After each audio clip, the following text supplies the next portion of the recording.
go? Literally. It's just two. Yeah. Related to a lot. Francis. Yeah. Okay, ready to go. Community and Economic Development Committee, which is today, December 8th. John Weddleton. Dick Drain. Jan Wilson, Francis McLaughlin. Amy Grabowski, Erica McConnell, Amanda Lozer. Mandy Honest. And Bruce Schulte. Okay, so today we're looking at a couple of changes to the rules. M.T. Peterson. And Pete Peterson here. So we're going to start off with the modifications on assembly approvals versus administrative approvals to try to lighten the load for industry, assembly, and staff. Erica wrote up a draft, which everybody should have a copy of. You wanna go through that, Erica? Sure. So, we discussed last week how there are many types of changes that, licensees may need to make to their operating plan or, you know, shifting things around within their, planned layout that, probably are not significant, don't have a major change on what is actually happening, but because, we didn't really anticipate that when we were writing the original regulations, the way to get a change approved has been, is very, very restrictive in that most of the things that would need to be changed have to come back to the assembly. Because all of the resolutions say that you have to operate exactly as you've provided in your application. And so if you said in your application that I'm gonna use, you know, this room here to, be my mother room and this room over here to be my vegetation room, and then you wanna swap them or make one a little bigger or a little smaller, oh, now you gotta go back to the assembly, which can, you know, take 1 to 2 months depending on how complicated it is, and it costs, $1,080. So we talked last week about what is the interest of the assembly in, what changes do you really wanna see versus what kinds of things can be, approved administratively and that you would just kind of get a report about. So I've tried to draft this ordinance to reflect the things that we discussed, recognizing that this is very much in draft form, although, if we're gonna get it introduced on the 20th, I gotta get it resolved in the next couple days. But, first draft, I did get a couple comments from legal about it, so there will definitely be some changes, and I'm sure you guys will have comments today. But what we've tried to do basically is list, instead of saying, the director can administratively approve changes X, Y, and Z, and everything else goes to the assembly, we've tried to say the assembly wants to see changes X, Y, and Z, and everything else can be done administratively, with the caveat that the director has the authority to say, no, this change that we didn't anticipate is significant enough that I want it to go to the assembly. You know, I'm not comfortable approving it administratively. So that kind of covers that, like, oh, we didn't really think about that particular thing, and it leaves up to the director's discretion. So the things we talked about were, so first of all, a change in the size of the licensed premises. So every applicant has to come with a licensed premise diagram where they have a line drawn around what the premises that their license covers. And, as we've learned with alcohol, sometimes that, changes. Probably it changes more with alcohol as people wanna like put a deck on their restaurant. And you know, will probably change less with marijuana, because I would imagine that people will be generally, you know, here's my whole building, and my whole building is my licensed premises, and you can't really have a, you know, a deck where you're selling pot. But anyway, an increase, I don't think the assembly has an interest in seeing if somebody is making their area smaller. But, an increase is something that the assembly would probably wanna see. I did propose, and we didn't discuss this, but I did propose having the percentage of change, that would come to the assembly 20% rather than 10%, because, it just seemed like, you know, a 10% increase in the size really may not be that significant. But if you guys are more comfortable with 10% or 15 or whatever, you can pick that number. But that would be, okay, so then any increase that was smaller than that percentage could be done administratively, but only the first time, so that you couldn't do a series Can of do multiple small. ones. Right, you can't do a bunch of small changes, small increases that, the director would approve again and again and again, that, you know, so kind of closing that loophole, that the second time you increase the size of your premise, no matter how much, that would have to come back to the assembly.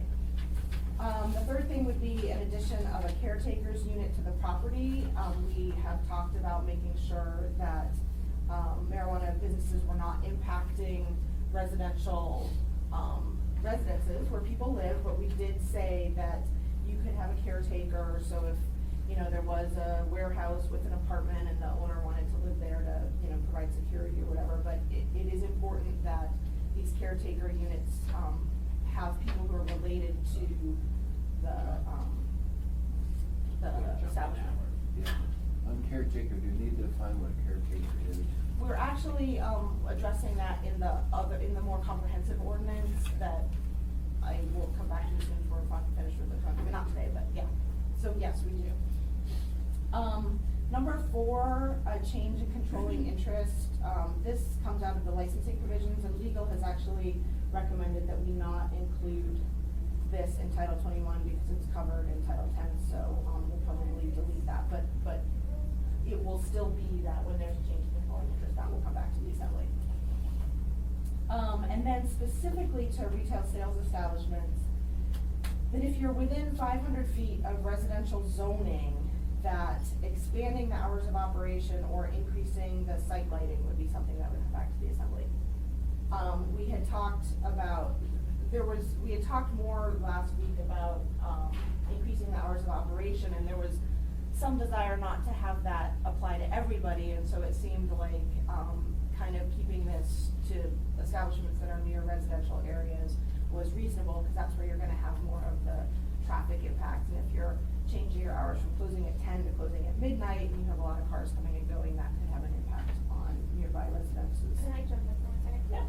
I just wanna say, the addition of the lighting, that's brilliant, because, you know, it's something I hadn't considered, but I like how you've kind of narrowed this down and tailored it, and I think that's what we're trying to do is, we're not trying to hit everybody with broad brushstrokes, we're trying to figure out where our problem's gonna be, and what are the real issues that we really might have conflict that the assembly might wanna consider, and I think, especially I'm thinking about the Eagle River Walmart, right? So lighting was a big issue out there, and so they actually got them to lower and all this different stuff, but, so I think that is absolutely, a brilliant stroke right there. Thank you.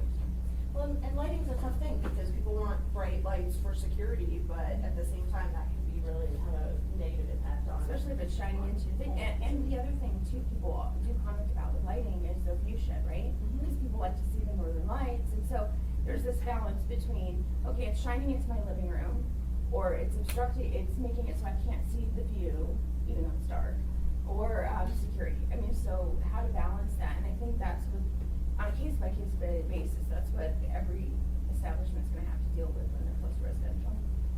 Erica, on that, do we need to mandate the request they have LED lights? I don't want sodium lights put around the building, because there's no control on that, but the LED lights give you a lot better view on the building. I like the LEDs. Well, that would be hard on a private establishment, though. I just want to know, Erica, does it make sense? If it doesn't, fine, tell me. You know, the department, the planning department has been working for a long time on a lighting ordinance.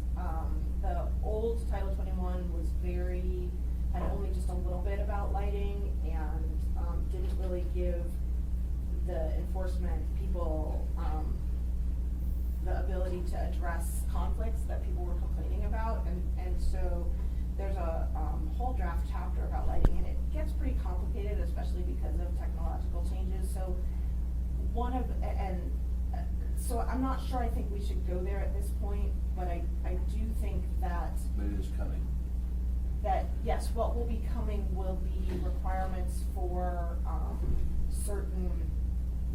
well, at least what's proposed is a certain color temperature, which will encourage LED. I don't think it'll mandate it, but it will encourage the use of LEDs, and I think people, you know, see the energy savings and are probably trying to go that way in general, but I guess I Thank you. would As long as I know it's recommend ordinance, we can discuss it. I appreciate that. Actually, comment on that,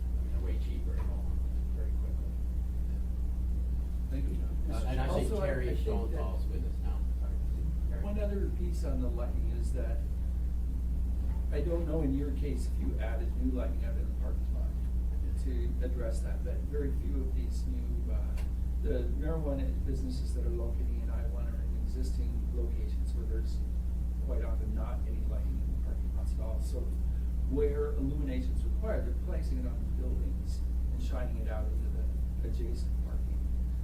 So it isn't like they're putting in new lighting standards in almost all cases, they're not doing that.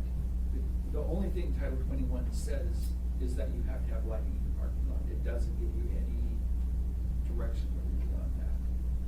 But the way that they're accommodating that right now is to place lighting on their buildings that shines out in that direction, which can be a little bit problematic in some ways, because instead of this lighting that's up above the parking lot shining directly down into it, you have lighting that's on the building shining out into that parking.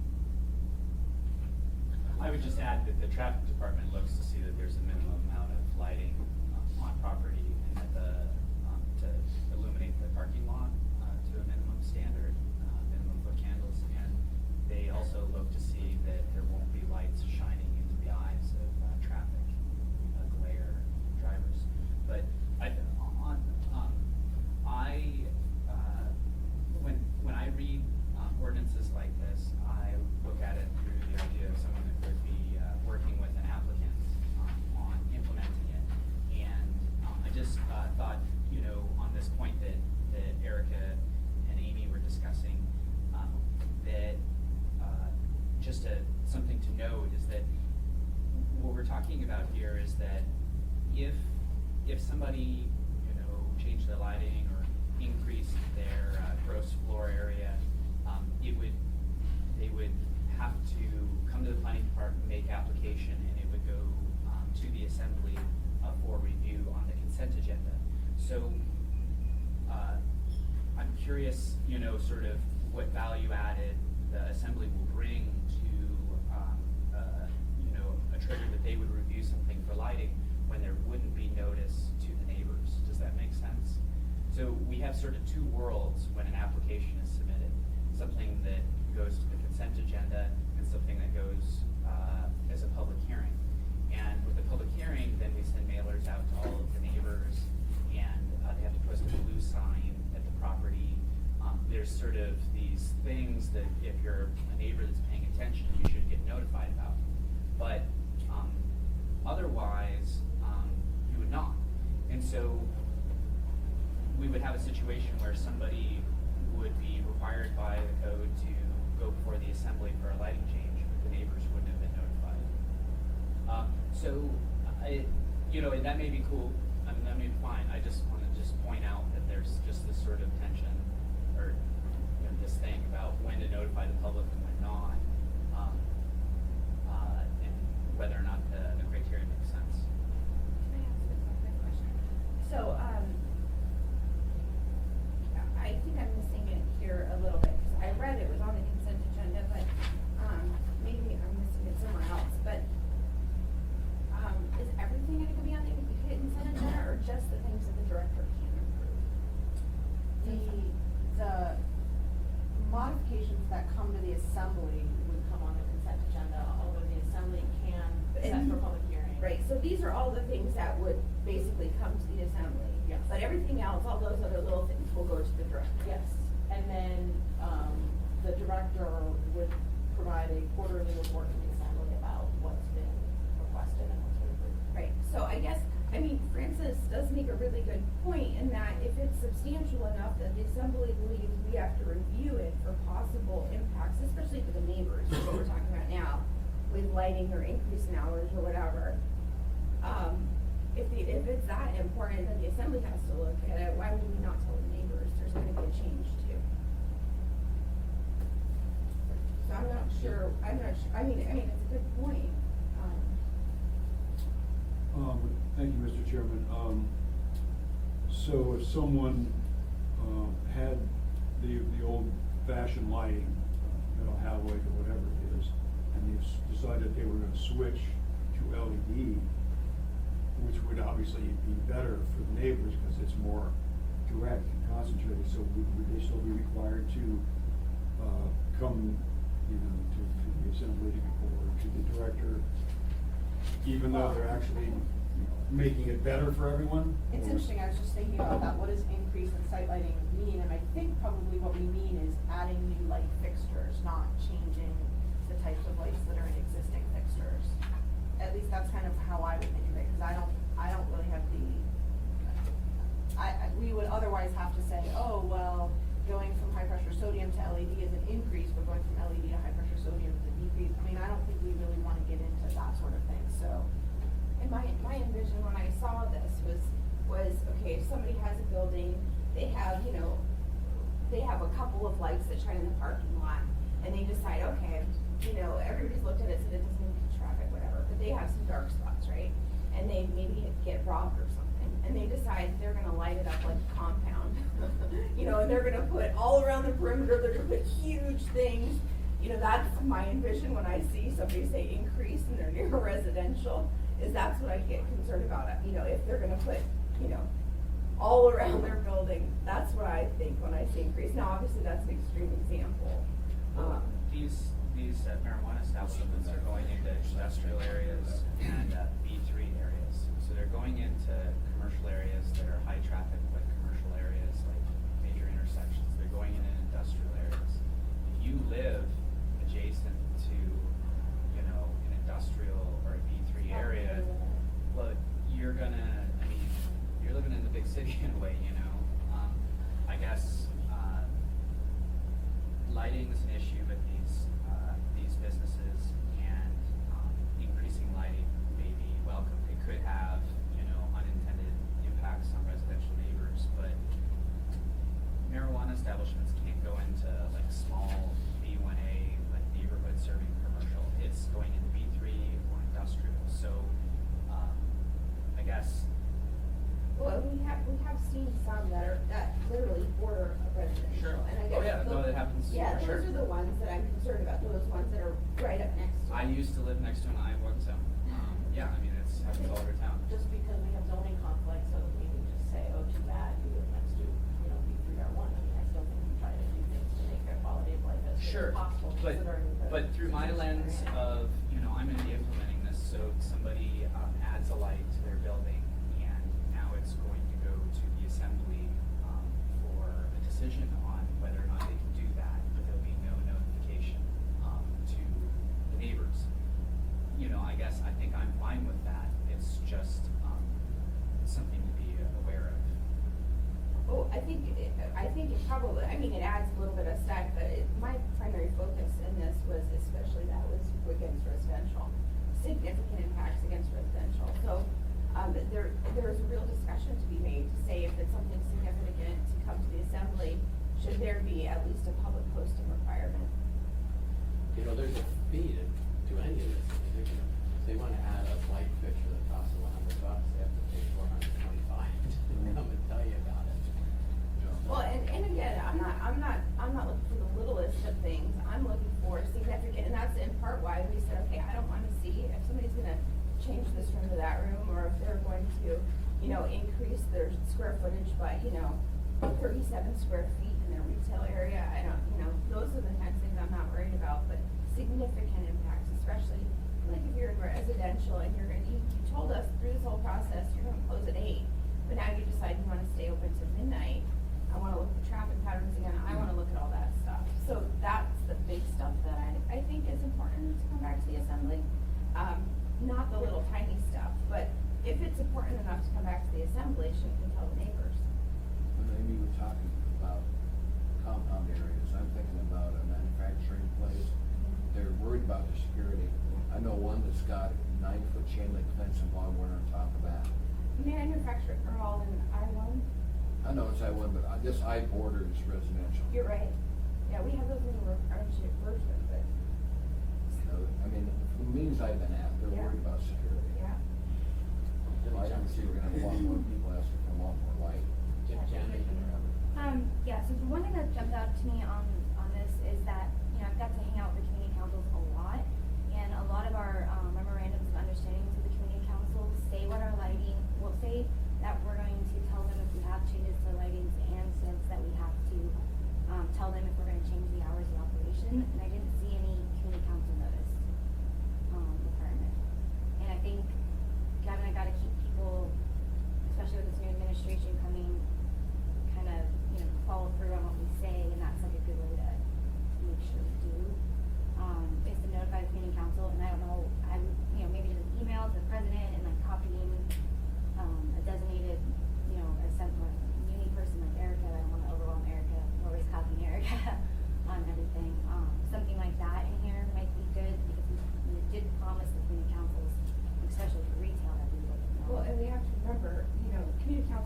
established in code, but most of our notification requirement, all applications, when it happens, is within 500 feet of the proposed location. So, yeah, and a community council.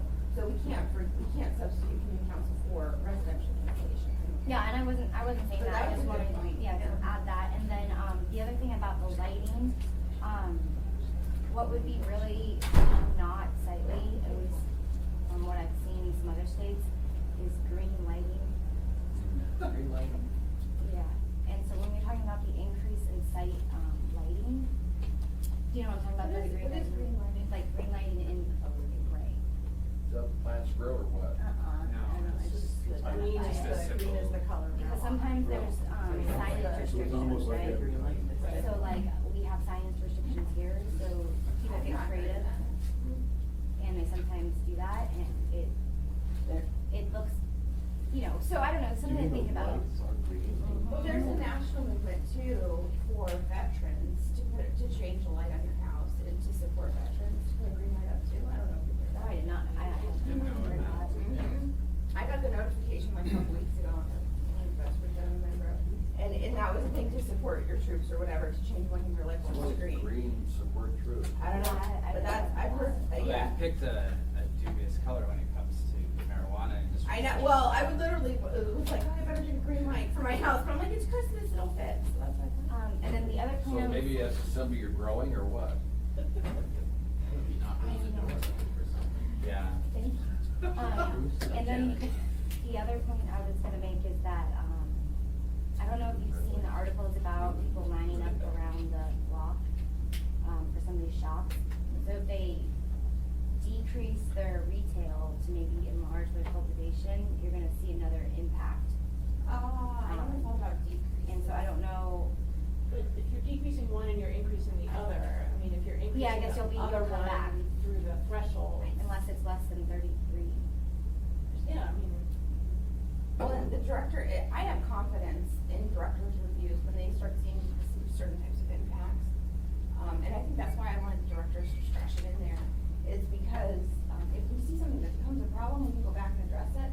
I'm not one who wants to put every single thing in code. Okay, and that's fine, I just wanted to raise those issues, That's my own perspective.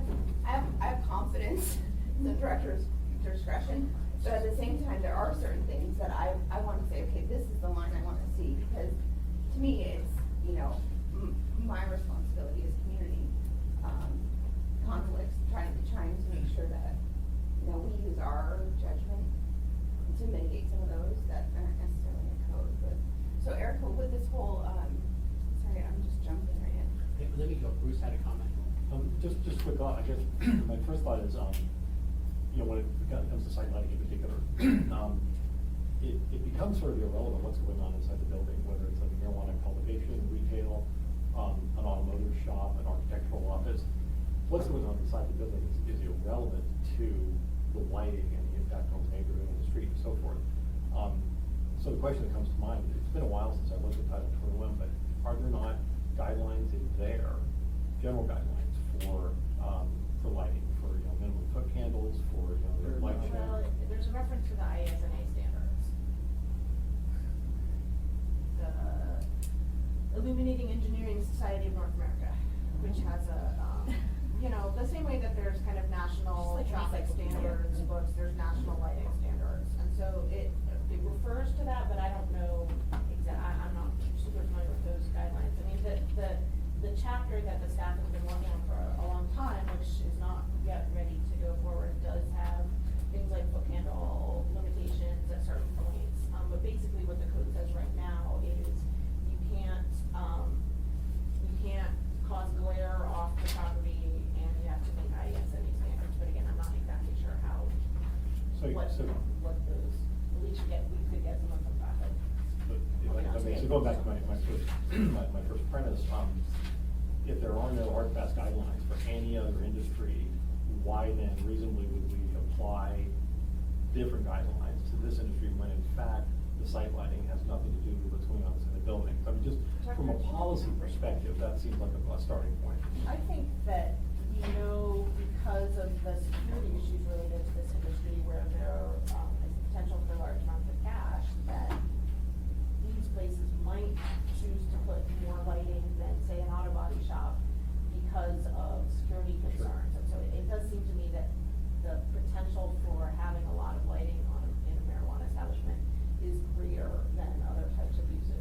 fair enough, and so when you get into that level of discussion, then you have to consider, you know, what type of cameras are they using, are they infrared cameras, are they not? I mean, and frankly, you know, infrared cameras with minimal light are sometimes better than flooding the property with foot candles.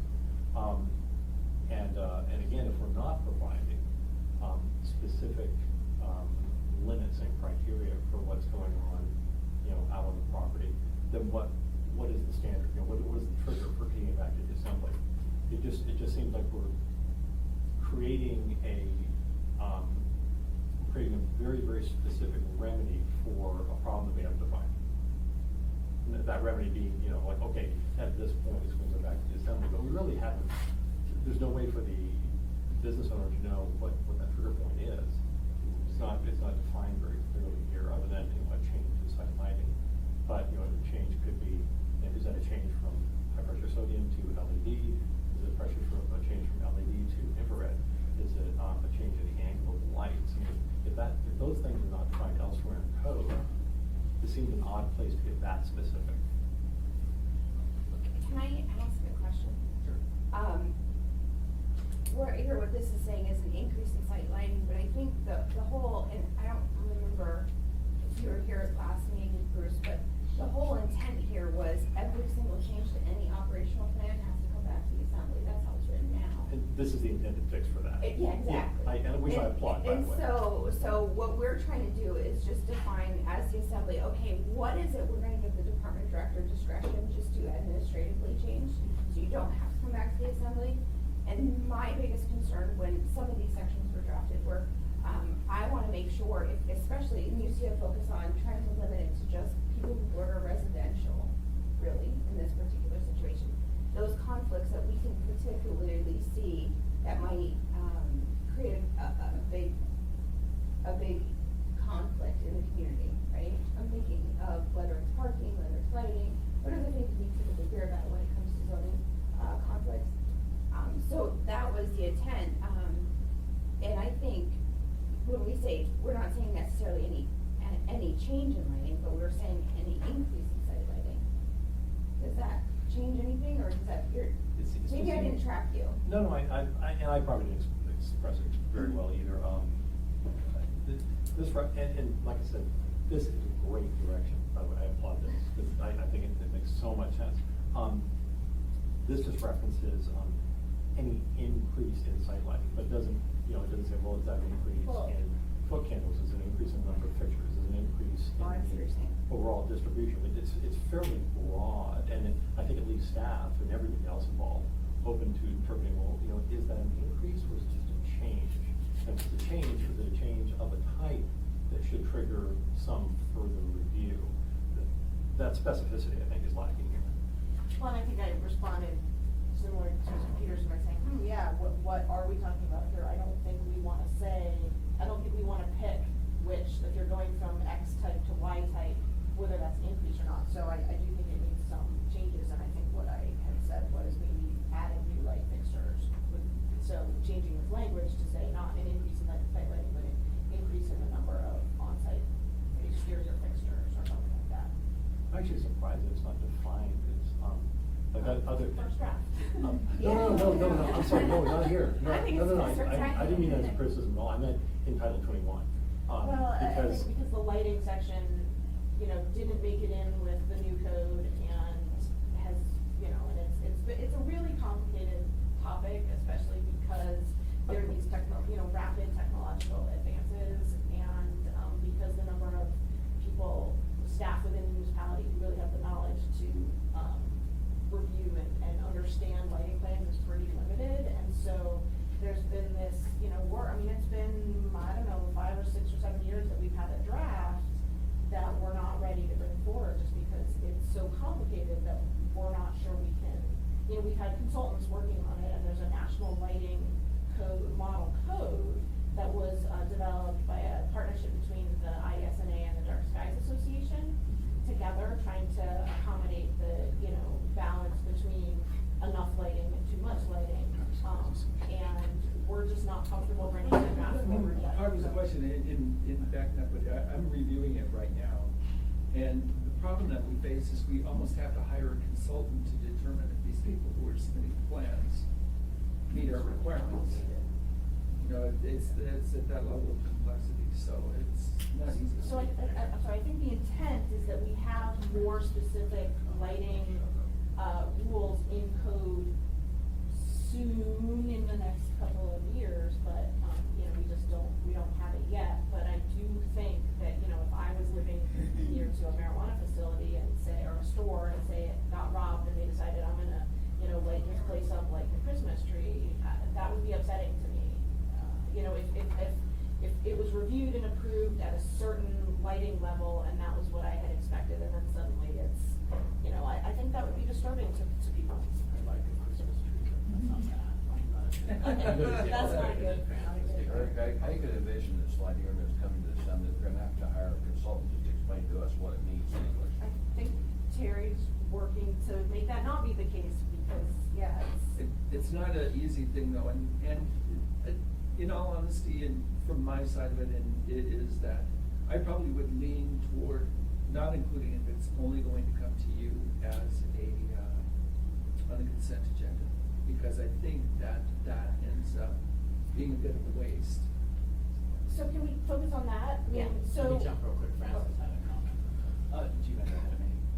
Sure, if you don't mind. So, I mean, our options are kind of the normal two options that we have procedures in place for are either make it a public hearing so that people and, you know, people within 500 feet of the community council are notified that these particular types of changes are proposed. They have an opportunity to contact the assembly or come to the meeting and testify. That is an easy resolution. It makes it a little bit more expensive because there are costs associated with doing that kind of notice. You know, there's the kind of fallback of, oh, well, people can follow the assembly agenda, it's advertised on the agenda, so they just need to take responsibility to look for it. I don't think we really wanna fall back on that because we know that most people don't do that. So, we could create some sort of middle ground process by which we mail notice, but it's still on the consent agenda. I kind of feel like if we're gonna bother noticing, let's just make it a public hearing and not create some sort of special intermediate process. If you did that, can people still testify If on a consent item? No. Only if we pull it, only if we Only pull when it. someone reports it. It makes Oh, sense it's to me, pull it. it makes Yeah. sense to me, kind of the easy way to do this is, I suspect 90% of the changes we're gonna see will be dealt with at an administrative level, honestly, that's what I think is going to happen.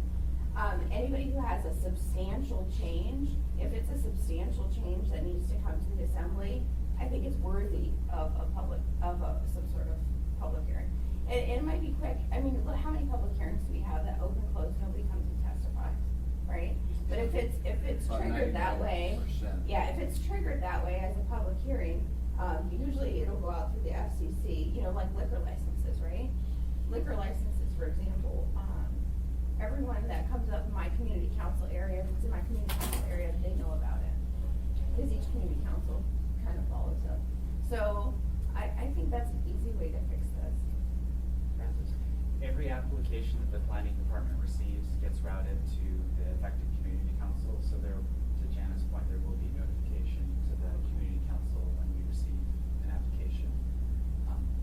The second thing is, if you look at, this, V5 for marijuana retail sales establishments, there's A and B. If you kept B, it says an increase in the retail sales area, more than 20%, that would, need to be approved on the consent agenda by the assembly. So that is there, that's a good thing. But as someone who stands at the planning counter and works with an applicant, and I don't like being the bad guy, I would be explaining to an applicant that because they changed their business hours by, an hour, half an hour, and all businesses change their business hours is my sort of impression. And if they put one new light on their building, then they would have to pay a fee and get into a process where I'd work with them to send something to the assembly. If you removed A, there would still be some level of protection for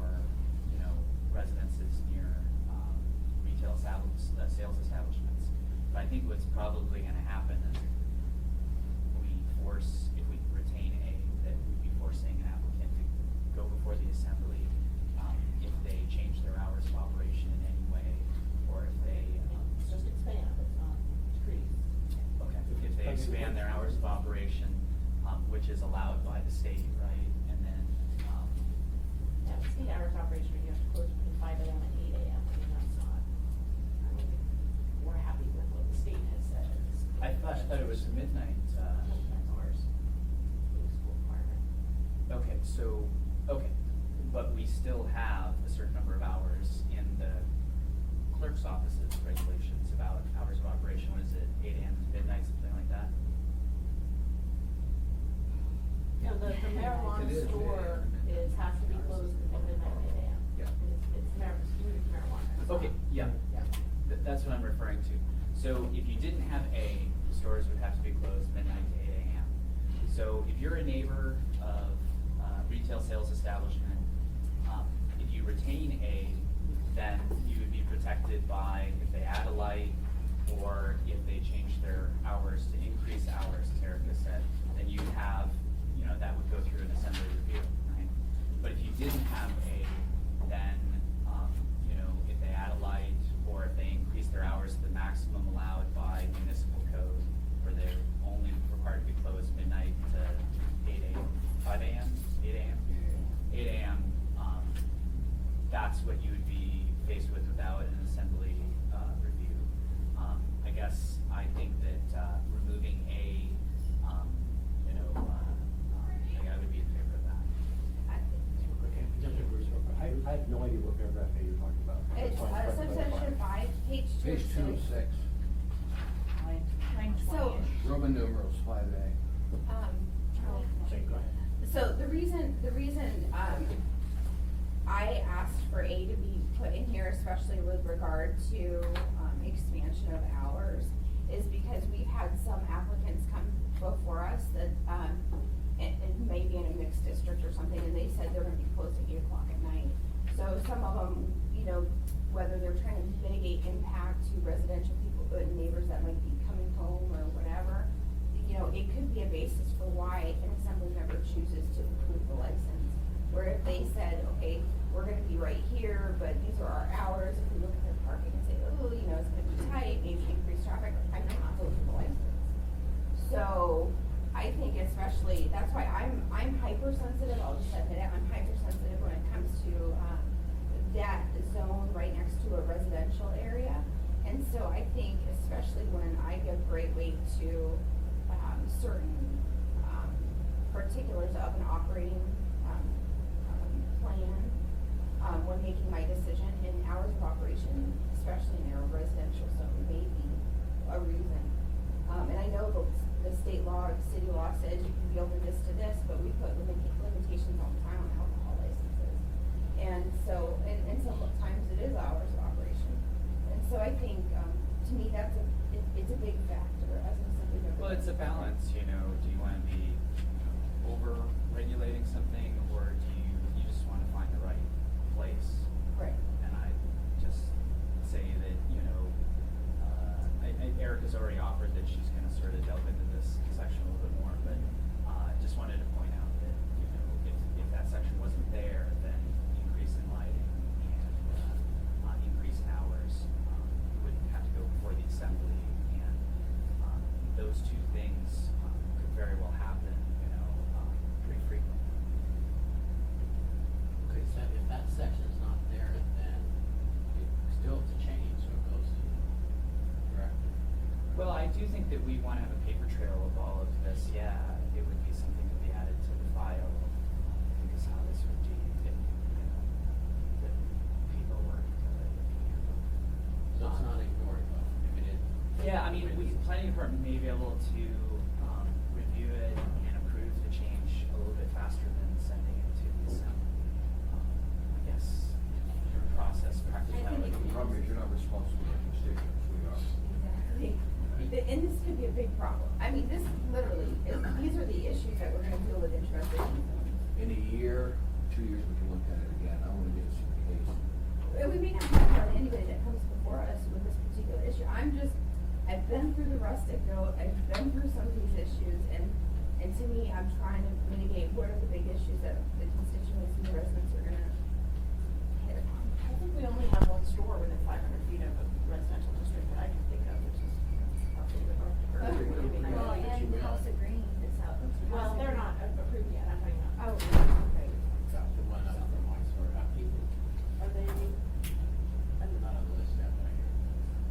I mean, one approved facility.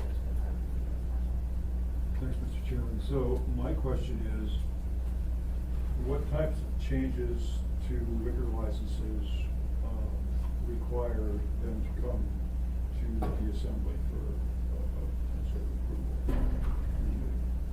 What type of operational changes do they make that causes impairments? Liquor licenses are not controlled by the city, they're controlled by the state, that's the problem. But if there's changes to their conditional use permit, it does come That back has to come before to the us. body. But they Not don't have ours. to provide nearly as much detailed information about their operating information for their official uses. There's language about substantial material change, so if they're increasing floor area, then that's a change. Hours of operation, it's a little bit of a patchwork, because, in the assembly resolutions you guys passed approving alcohol licenses, there's a, in the approval, it says that, if the hours of operation change but are still within municipal and state code, then Then you don't have, but we added that when I was there, because beforehand, people were changing their hours of operation and there was no process of approval. hence the patchwork. Yeah. Where So. some have to return before the assembly to approve different hours. It all depends on what the approval of the alcohol conditional use or special land use permit for alcohol says. If it says that Platinum Jack's has to close at 10 PM, then if they wanna stay open to 10:30, they have to come before you. But if it says the way modern times, with Erica's work, it says that hours of operation may be changed, that's been a really good move. And the assembly always has the ability to strike that and say, no, we want this place across from this, residential trailer park. We're worried about this liquor license here, so we're gonna require them to be closed at certain hours. That's good flexibility. We've found a good medium for how to treat alcohol. Can that be applied here? I think that's what this does. And I think through our condition, and our process, when they tell their hours, like I said, there's been already some that come to us telling us they're not gonna be open until later. And, I really like the idea where as long as the change in hours of operation are within the state or the muni parameters. So if they're not planning to stay open until 1 AM, or try to get approval to do that or something, as long as they're closing between midnight and 8, I don't think they should have to come back to the assembly well, for a change. I think you missed my point though, because my point is, we've already had some applicants that have come before us that have said we're only gonna be open till 8 PM. And that may have been, maybe it's somebody who's. Maybe the trigger they got is. That, yeah, exactly. And so my point is, if I'm voting on their license initially saying, okay, I'm really concerned about this area, I don't even know if I'm gonna approve you to be in this area, and they say, no, we're gonna mitigate impact because we're not gonna be open when people are at home, or whatever, we're not gonna be open at night. So people don't, because security is the issue, right? A lot of neighbors that are around are afraid, well, what if they get robbed and, whatever happens? So that may have been a reason why some assembly members said, okay, you're in an area I'm a little concerned because you're really close to residential or whatever, but I'm gonna approve you because your hours, you are trying to mitigate impact with the residential neighborhood. But then if we approve it and then 2 weeks later they go and say, okay, now we're gonna be open to midnight, I can imagine phone calls from the neighbors. And so I think that's something that should be part of the public debate. If they wanna stay open to midnight, they should have put that in their, have that in their original plan. But I think sometimes, especially going through the community council process, I think there might be discussions with the community council, and that might be some of the reasons why some of them have restricted their hours. So to me, that's why, again, I go back to expanding your hours of operation beyond what we've originally vetted is a reason to discuss it with the assembly. Well, so if the applicants know this ahead of time, they can put in their operational plan, they're gonna be open from 8 AM to midnight. And be then less. if they reduce it, they don't have to come to us. Exactly. Right. And that's So- kind of, the point, I was gonna make was just, I sit down with my clients and we go line by line through the operational narrative that we submit. And I'm like, we're bound by this because it's one of the conditions of the special land use permit that we follow in our plan. So I do think there has to be some acknowledgement because I've spent like up to 3 hours with community councils and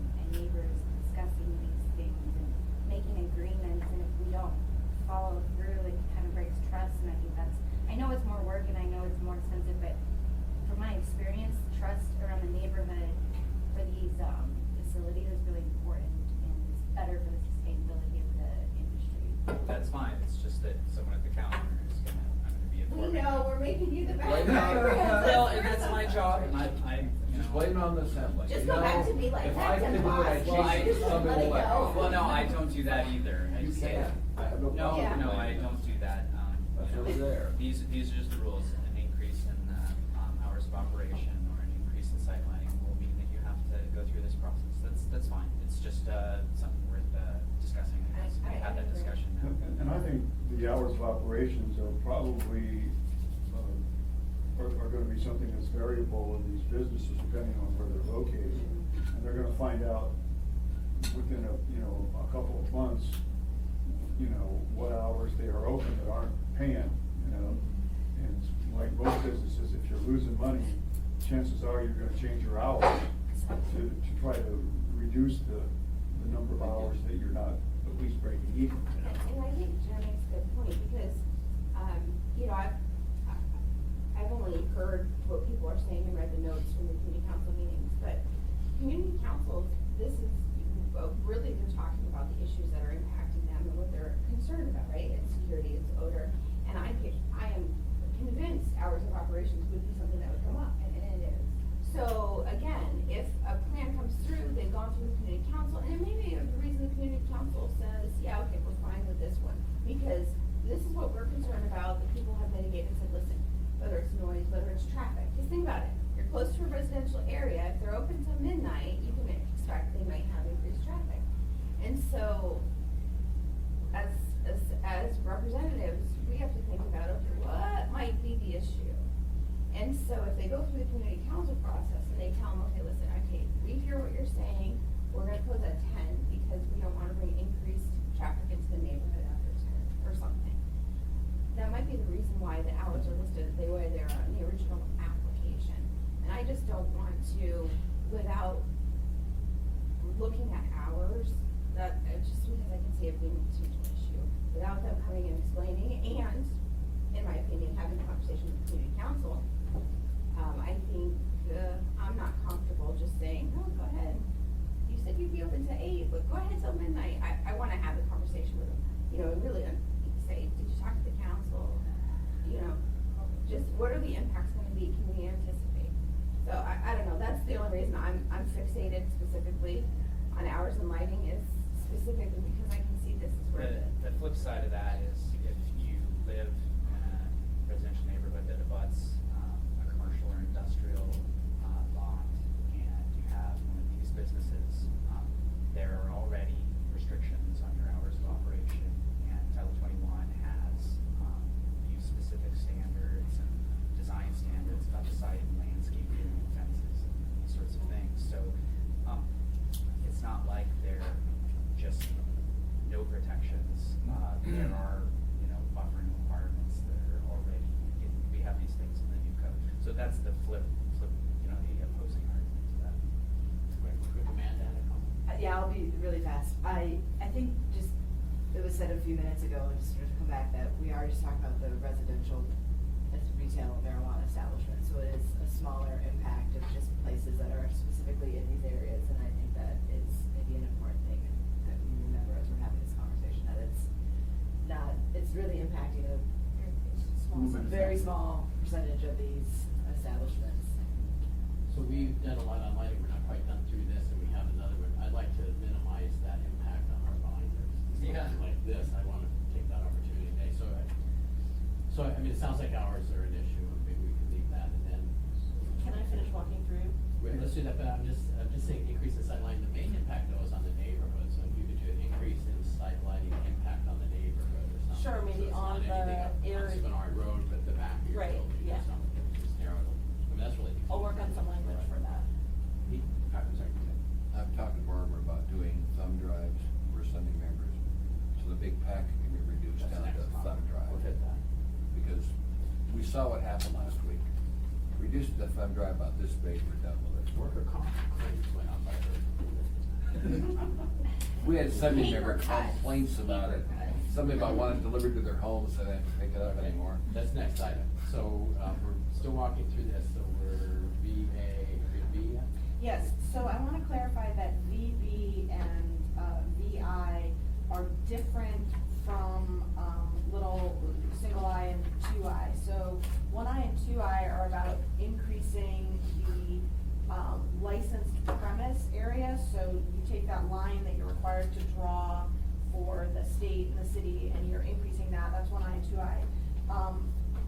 5B and 6, VB and VI, are about within your licensed premises, changing how much space you're using for the type of license you actually have. So VB is if you have a store and you it's all your licensed premise, and you've said, okay, I'm gonna use 50% of this for my public sales area and 50% of it for, stock room and bathrooms and break rooms and that sort of thing. And, something, I don't know, you're doing so well, you're not doing well and you wanna stock more product, I don't know. But you decide to make it so that 80% of your building is retail sales area and only 20% is, stock rooms and bathrooms and break rooms and that sort of thing. Then that would come back to the assembly. So I don't know whether you need this or not. It does seem that when you have taken a premises area and said, I'm using only a certain portion of it for a certain thing, and then you vastly expand that does seem like it has the potential to create changes. And maybe 20% is not the right number, but, bring it up there for discussion. So again, you're not changing the size of the premises that you have licensed, you're changing the use within that. And I think the reason I was talking about this last time is because I'm thinking about a couple of establishments that have very few parking spaces. And if all of a sudden, yeah, and one of them, I remember said they were only gonna work by appointment only, and they had like 4 or something. Right, that was another one. And so if they come back and they're doing really, really well, whatever, and they say, you know what, we gotta bring a whole bunch more people, and we can see a significant potential for especially traffic or parking, we might have to go back and reconsider their requirements to make sure that either they have a parking limit or whatever. But that's the reason I thought, well, if they do something substantial, that substantially could change the traffic flowage in there, I could see a potential conflict. And I'm fine with 20%. I would be fine with 30%. I mean, I'm fine with, I think, I don't wanna get so minutia, like, that's why I said pick a little bit bigger of a number. But again, this is just the best educated guess if, I don't know. But I'm fine with 20. Next one. Okay, next one is, the same concept, but within a, cultivation. So, within a cultivation facility. So if you have, 60% of your licensed premises used for things that relate to your cultivation, and 40% used for things that are not related to your cultivation, and then you increase the area within your licensed premises where you are actually cultivating by more than 33%. So it's the same concept of, oh, you told us that you were only gonna be using this much space for cultivating, and now you've expanded that by a relatively significant amount. Again, since we have no limits on the amount for a standard cultivation facility, no limits on the amount of cultivation that somebody can do within that, I'm not sure this is necessary, but, again, it's out for your consideration. Why is it you have 33% here and 20 on the others? Okay, good, that's good. And well, it looks. I highlighted it as. Yeah, it is. So I think I can look at it, I can see somebody saying, okay, obviously retail I think would have a bigger impact personally, but I could be wrong, I could have it exactly opposite actually from what you said earlier. Yeah. So what is the right number? Is it 20%? Is it third? Is it a third? Is it, I'm not sure. Well, even if you increase your cultivation, if odor is an issue, you can't have odor. Yeah. So you could, whatever you do, you can't have odor. You can double it or quadruple it. Well, so just What 2 Janet points. did. For the retail, it's probably more likely that people will decrease the retail area because of 280E tax implications, and I don't know how much you guys know about 280E, but, okay, so, it's like the Al Capone tax. Basically, Congress got really upset when drug dealers were writing off their, business expenses, like dinners and jets and fuel, and taking deductions, because they still file taxes, right? And so Congress said, no, if you're gonna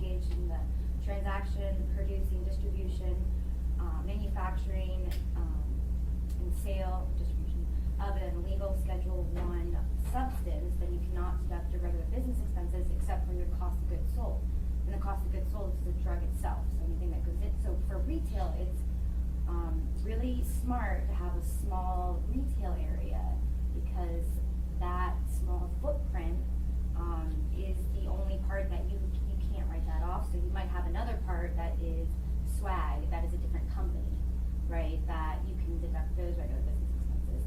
But when you have a really small retail space, it minimizes your cost that you can't deduct. So people more than not have a small retail area. So if you're shrinking the retail area, then you're putting people outside, and you're decreasing your parking. So I mean, that's just some, I'm not taking an opinion on that, I'm just like, that's how it actually plays out. And then for the cultivation establishment, when you guys go in and inspect, do you look at, the camera angles and?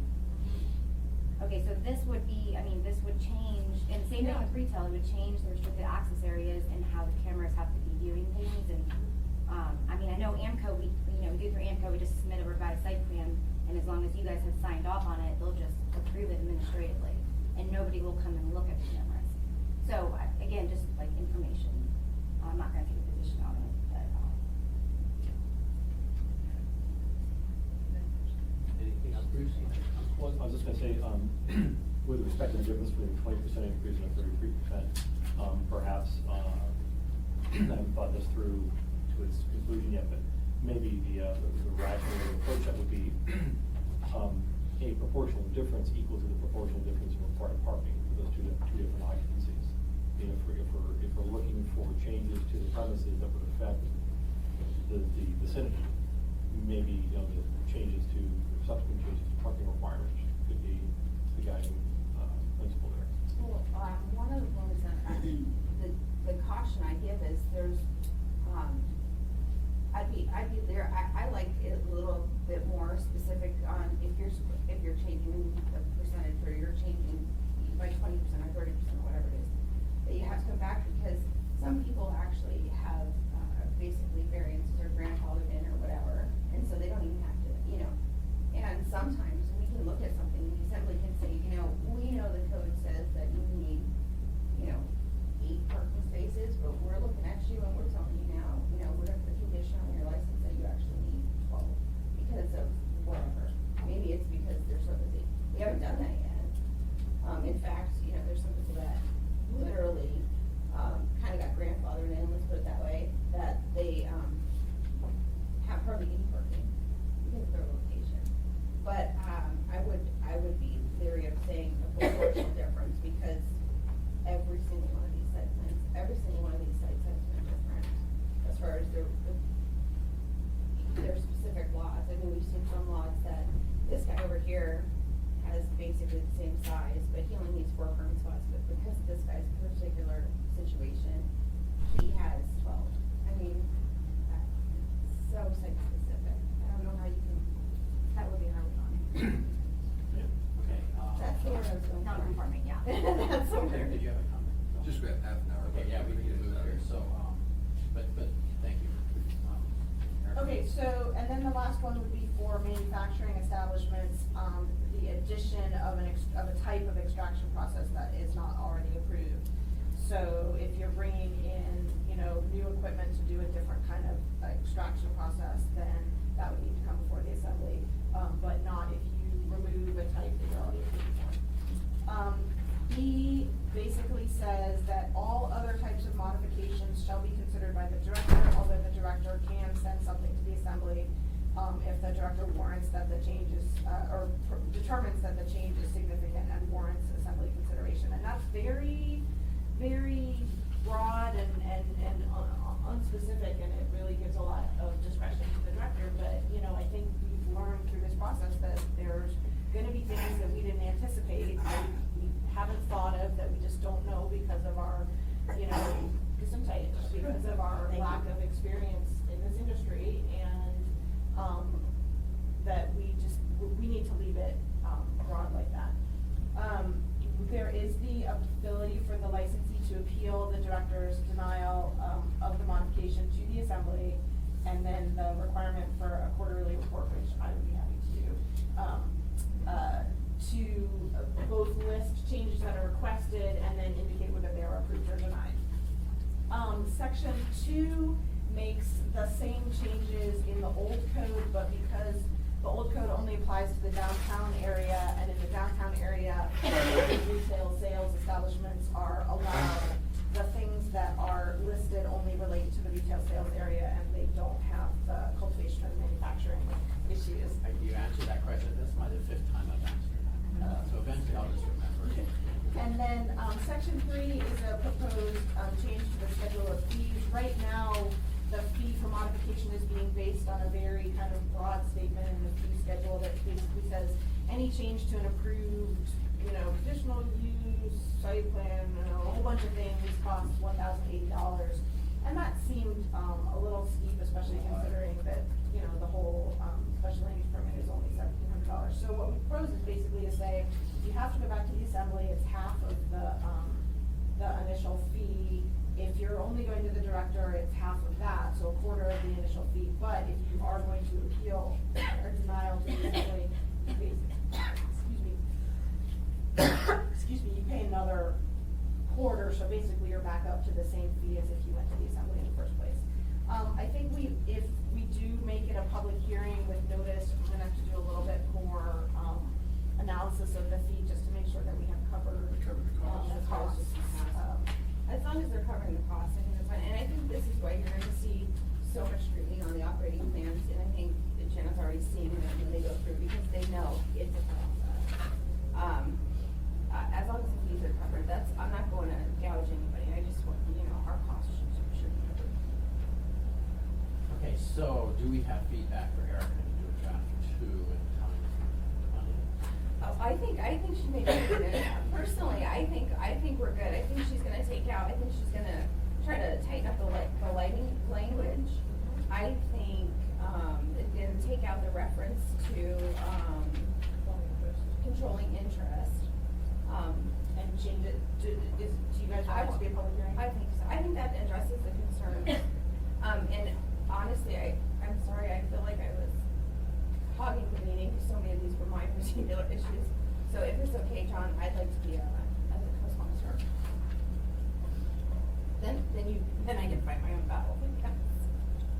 Can I ask the assembly committee, do you want the planning department or economic and community development department to be reporting on administrative approvals for marijuana? That would be something that would be unique for marijuana. I don't think we do that for other types of entitlements. So that is to say, if Terry, my boss, approves, I don't know, a change to the Diamond Center or something, just, as part of the regular business, we don't report those things to the I think that's part of the quarterly report. I think the quarterly report should be sufficient for that. Well, and I think what Vince is saying is we don't normally have reporting things, but there is the administrative site plan changes are supposed to be reported to like the planning and zoning commission, or major administrative modifications to major site plan approvals are supposed to be reported to me.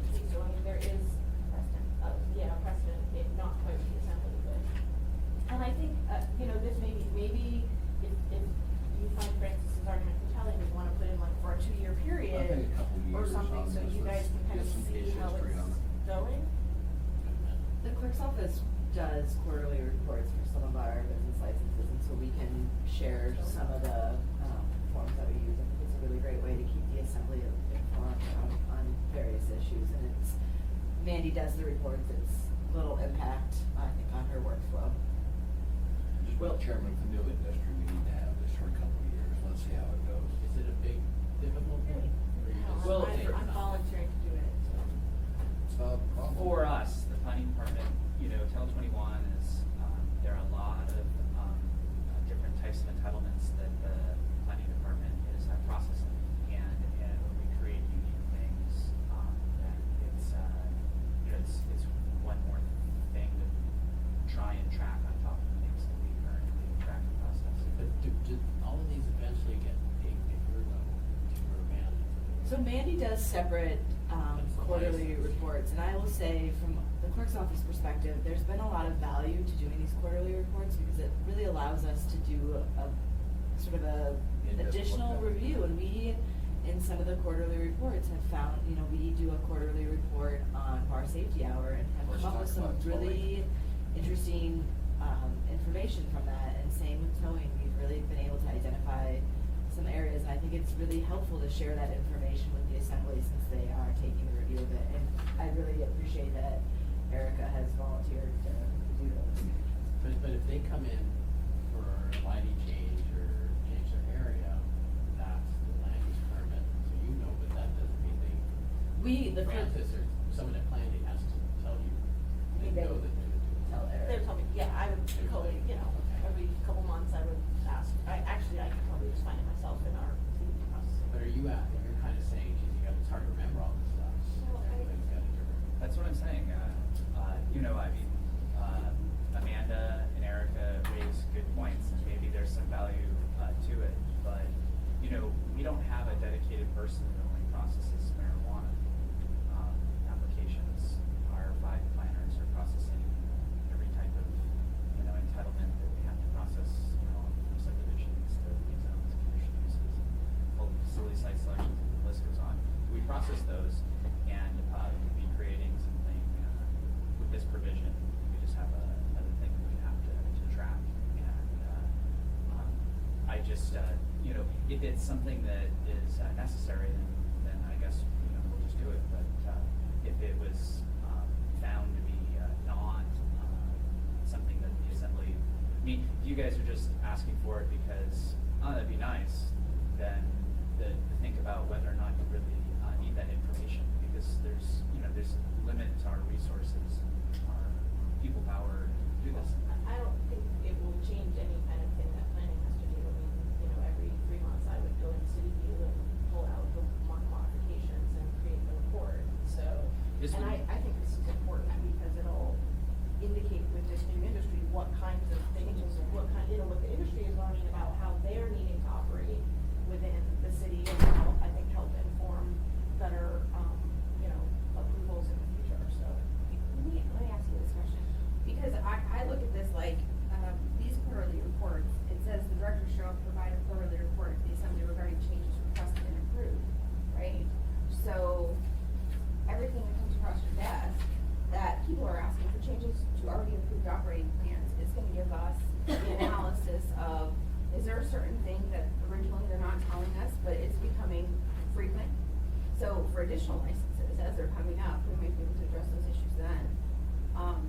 But again, I mean, heck, I don't care if Hal keeps a little tickler and says, okay, I've had 15 licenses, here they are, and to me, I look at this like, basically, it's the director's accountability to the assembly. These are the things I'm making the decisions on, so if we see something that becomes a frequent issue or a problem, the assembly might go back to this and say, you know what, Hal, you're seeing too many of these, we wanna see them now. Or, you know what, actually, thank goodness we gave it to him. So to me, I look at this as kind of a check and balance for the director, and the decisions and the analysis that he's making. So, We need to move on a bit, I think, but, can you put up with it for a year and then we'll look at it again? and see what Clearly, I'm on the it's losing like? end of this, but sometimes I feel like I have to be the Well, tough and guy it's- and bring it up. Appreciate you. Real quick. Just for my own, information, are we submitting new products to anybody?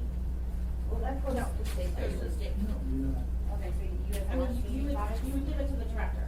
Okay, so we But would still not, do that. it would be an operating, it would be an operating. You're requesting an application fundamental for a modification. Yes, but it would be an And, administrative and one. it'll be, Okay. and we end up logging it through city to city, and it'll be followed down, so. If the director looks at it and says, no matter what it changed, it makes your operating agreement. Okay. Because when you go through the state, they have to list all the criteria. But if the director comes through and says, you know what, this one, the assembly needs to look at this because of X, Y, and Z, he can just think, you know, this has been a problem in the lower 48, I want them to look at it. He can do that. Okay, I just want to make sure. Okay, let's move on. We are to B, which is how to skinny up that packet that we get to, I mean, it was really dramatic last, Tuesday. We had 10 pages for the brewery thing in Birdwood, and I think we had what we needed there. And we had hundreds of pages for each of these marijuana ones, and I think at this level, I like going through that, at this level, but when we get the, and anyone can come, but we we get to the assembly, of course, do we need all that? So what is the key Amanda's stuff? raised her hand. We'll let Amanda speak. Barbara and I had a conversation about this yesterday in preparation for today's meeting, and I think I understand where you're coming from. It is, and I think when we have multiple packets before the body, there is quite a bit of paperwork, but I think some of the important things to consider, is to recognize that that is part of the permanent record, those packets, and I do think that when the assembly reviews the marijuana, and we've sort of begun this conversation, I think, and we probably should continue it with, Bill Halsey, that the assembly does sit as a quasi judicial body, and so there is value to having all that access to all the information that you're making the decisions on. And I think maybe the broader conversation that we should be having is, how do you want to receive your information? And so if it is overwhelming to receive it all in that paper format, what are other ways that the clerk's office can work with the assembly to receive it either on a jump drive, to have access to it through a mobile device like an iPad? And I think that is part of a bigger conversation moving forward. So the clerk's office works a lot with the Alaska Association of Municipal Clerks, so clerks across the state, and we also work with the International Association of Municipal Clerks. And sort of the trend that local governing bodies are going to is to move to a paperless packet. So you would get, instead of your binder, you would get an iPad, and you would just have access to everything. It's really cool. You can highlight, you can page as you read through things. And so this might be a conversation on a broader scale that the Rules Committee might want to take up as to how the Assembly does receive their packets as a whole. But I think moving forward for the meetings, we can talk to the Assembly members and see if they want to not receive all of those marijuana applications and how they want to receive those. I think might be sort of split the conversation.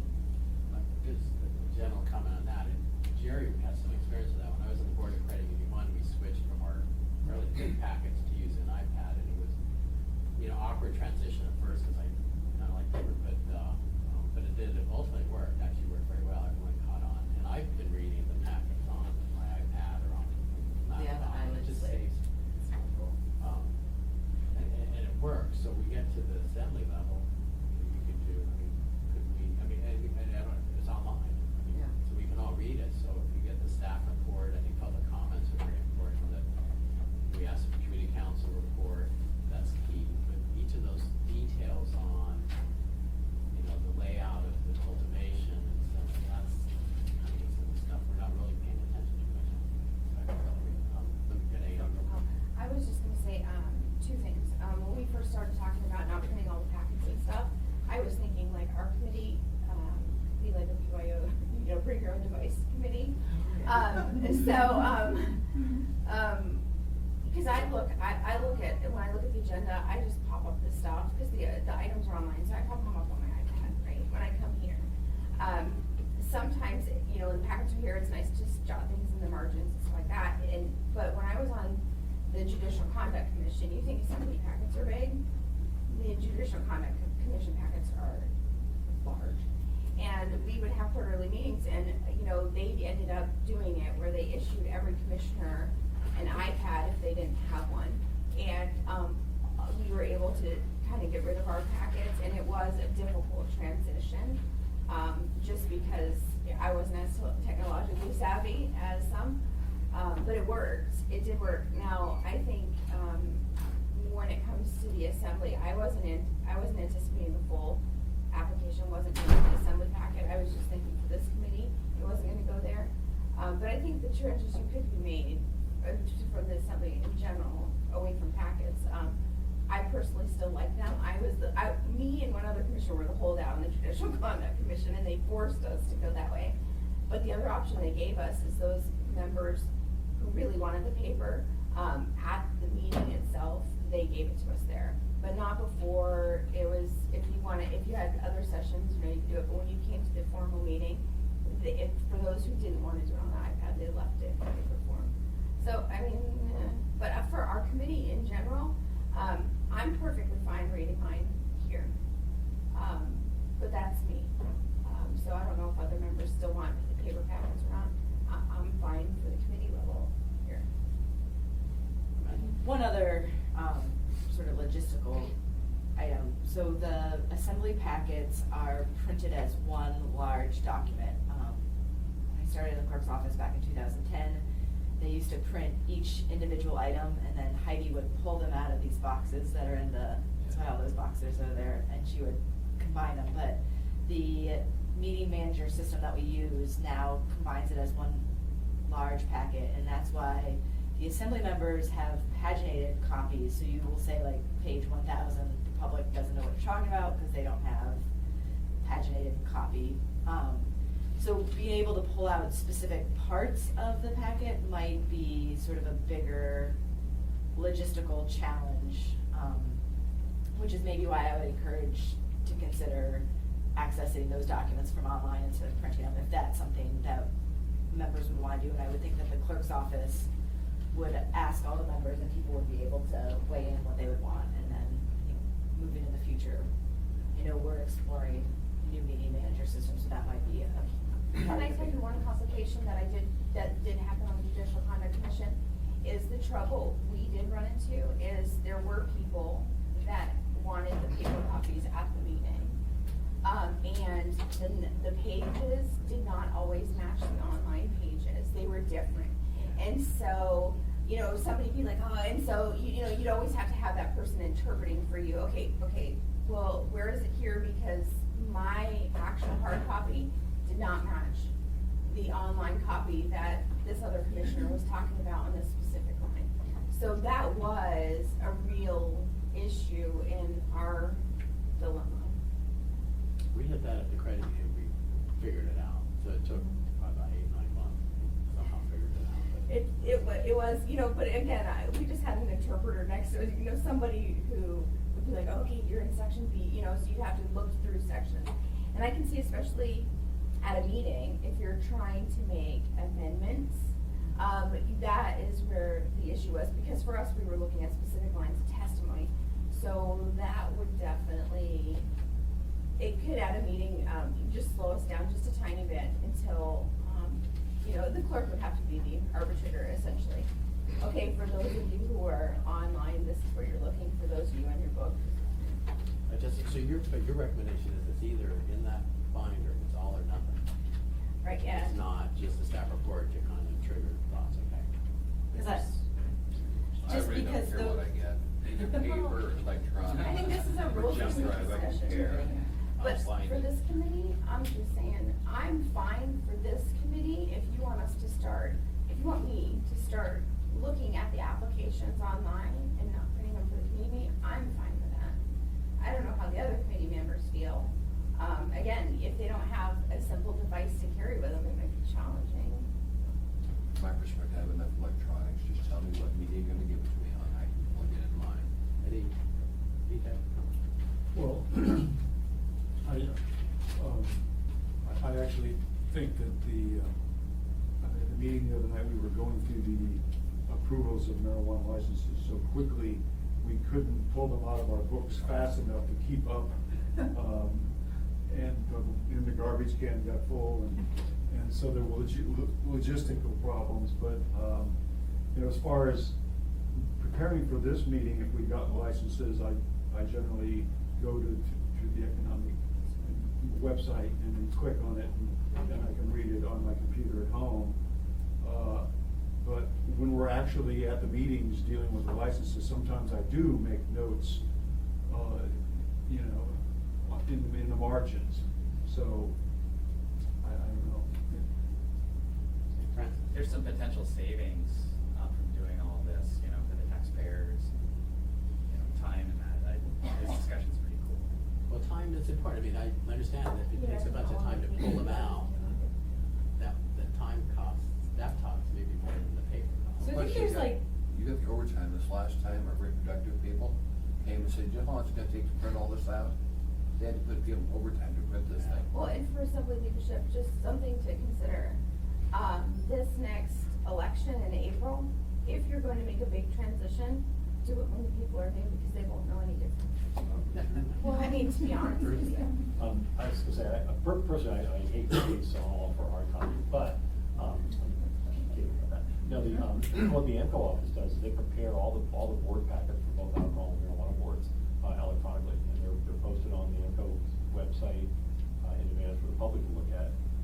They break it down by tab number, which sort of emulates those tabs in a binder.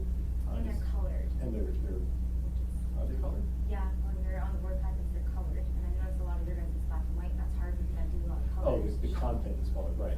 Yeah, it's actually very effective, and they provide, the state provides laptop computers for all the board members, but whatever mechanism you choose to use, whether it's an iPad or some other device, the electronic work really, really well. And you sidestep that whole pagination thing by just identifying each application by license number, for example, because that's a pretty solid discriminator. It's really efficient, doesn't use a lot of paper, it's very efficient space-wise. John, what's happening is we've got, this committee is going through a vetting process, all these licenses. If you've noticed, the assembly members, by and large, just defer to this committee. It was designed to happen that way. If there's a problem, they're gonna bring it up to the Sunday meeting. Beyond that, the chairman always asks you, Mr. Wilson, what was the comment from the committee? Normally, the Sunday goes with that, so this process is working. So I think there's two conversations, and one is, do the members continue to want to have all the marijuana stuff printed? I think you still want it to be part of the permanent record, but maybe just not printed, so it would be available online, and maybe the clerk's office can email the members and sort of pull them and see what they're interested in. And maybe the second conversation, which is the bigger global conversation, which should go to the rules committee of, in the future, and it's specifically as we get a new meeting manager system. So that is something that we were in line to get this year and had some challenges with that. And maybe that's in the future to go to paperless packets. I can add to the rules committee side of this. Well, that's a bigger issue, doing Yeah. totally paperless, but your sense then, it'd be unusual to have as many as we had too.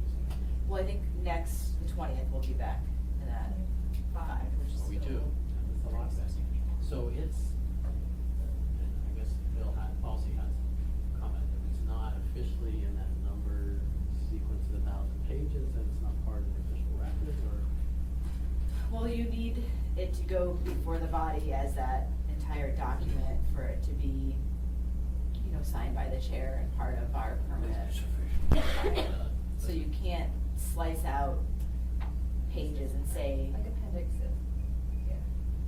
Well, and it still says part of the record. Yeah, and still say, and I especially think that even though this committee does review these, the assembly does, it's my understanding, the assembly sits as a quasi judicial body in the approval of these, and so I do think that you want to have access to the entire packet, because you're making decisions, you laid out in the code that these were your concerns, and that's what the packets address, their security systems, their packaging, and all those things that the assembly identified they wanted to review, so.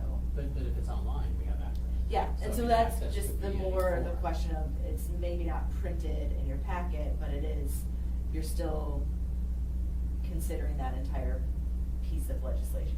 And you could put in the agenda a note that this is available online on the agenda page. I mean, I'd rather have something though when I flip through, I'd like to have the staff report at least in there, but that's difficult. You can still print them. Would it be complicated, so the vast, when we put things into PACE, there's generally 3 things that go into PACE separately. There's the AR, there's the AM, and those go in as Word documents so that the clerk's office can number them and stuff like that. And then there's what we think of as the packet, which includes everything that's not the AR and the AM. And, would it be helpful to put in 2 packets, like a full packet and an abbreviated packet, and then the clerk's office could only print the abbreviated packet, but the full packet would stay online on the agenda? I mean, I don't know how. I'm not sure if, the meeting manager system that we use Could handle that. because it takes all of the all the ARs, all the AMs, and it makes it into. So everything that's online it ends up automatically within that one thing. So that's how it would work. But that would be, so our resolution and the memo, that kind of gets, the memo is usually staff report, No, the AM, it's separate. but it would have the conditions the only place we see the conditions. The AR and the staff report. Okay, so you have the AR has the conditions. Well, and Yeah, I it's think almost like that's where we, the bottom line. with the licenses myself, I mean, and I do it, even though I read them online and I see them when I come here. When I go back to the meeting, it might have been a week or a week and a half before I looked at it again. And I'm always going back, there's certain things I'm constantly looking for. And, you know, I do reference certain things that the state said in their licenses. But I'm always going back to double check, okay, remind me what the community council said on this one. Was there any, what was the issue that they were most concerned about? So there's certain things in the packet, that's why I say, per member, I don't know that you can say, okay, well, we don't need to see the application, because I'm thinking of somebody, you know, like Bill Starr, who is gonna pick up on a detail that I may have not focused on at all. And so, you know, I think it's really tough to parse out and say which parts of applications do you wanna see, because it's gonna be very 11 different times. Well, I think the whole thing online, so, so it's just what gets printed out is the issue. Do most assembly members just read the paper copy? Do you have a sense of that? Well, I think so. I think, but again, I think it goes back to, this is a holistic discussion that should come up to the rules committee and say, do we wanna go electronic? I'll bring it to Bruce. I think, you know, and then you're still gonna have those members who say, okay, we're going electronic, but I want mine printed. It's, you know, so. Okay, we're at 10:30. So no resolution on this, but Well, like I said, for this particular committee, I thought that's where we were originally going, was for our committee, do we wanna look at them online? Or do we, I wasn't thinking for the whole assembly, but I mean, it's a good conversation. Like I said, I could go either way for the committee itself. I still want an agenda though, cause I need something to write on. Cause I am not good enough yet to take notes and everything. okay, any other road brief? Question, John. When you buy alcohol, they check to see if you got a red stripe, and then you can't buy alcohol. Do we have the same mechanism for marijuana? Or do No. they get a free pass of marijuana? We asked, the board, or I asked the board, to consider that in the ID check policy, but to date, they haven't opened it. Well, I'm thinking about doing it for the city. Yeah, Because when the state passed their red stripe law, had no effect because they didn't implement it. You had to do it on SID level to make it work right. yeah, So, and that's why what I'd like to know is put what the industry thinks about, because this protects the industry. yeah, and we don't have any objection to it. I mean, I raised that at the state level because I think, it just makes sense. And none of my retailers, we've had this discussion with pretty much everybody I represent for retail, and none of them will accept the red stripe. So you're talking, if somebody has a red stripe because of alcohol, they can't buy marijuana too, is that what you're saying? That's Well, cause what it would I'm saying. violate my understanding, it would violate their probation. So, you know, usually it's because they got a bunch of DUIs, and For there's. driving on loose, which could be either Well, alcohol it could or be any, marijuana. yeah, exactly. Oh, I see what you're saying. And so I there's see what you're they're on saying. probation, and they are not Yeah, supposed to because I was consume just thinking marijuana either. alcohol. But Oh, okay. most of them, I mean, well, that I've seen, I'm not a criminal lawyer, but I've had some buddies I that. want to know, because before I have legal draft, I want to know how much opposition I'm gonna get. I don't from think you'll industry. get any opposition. You'll on get that. more from red light cameras, my I friend. think I'm getting more positive on red light cameras than I'm negative, Amy. Go for it. Well, this could have a big impact public safety wise. DUI, cause I was just thinking alcohol, but I Yeah. think you're right, cause it's driving under the Right, influence, and right? that's why we asked the board to consider that, and they just haven't, you know, they got paid by law. And what I'll do is get a draft and bring this to you, and then you guys take a look at it. Several people from the Northeast Community Council were talking about creating a green stripe law last summer. Ah, kind of secondary. So what if you're colorblind? If you're a veteran. Okay, Okay. we all learned something. Adjourned? today. We're adjourned. All right, thanks, everyone.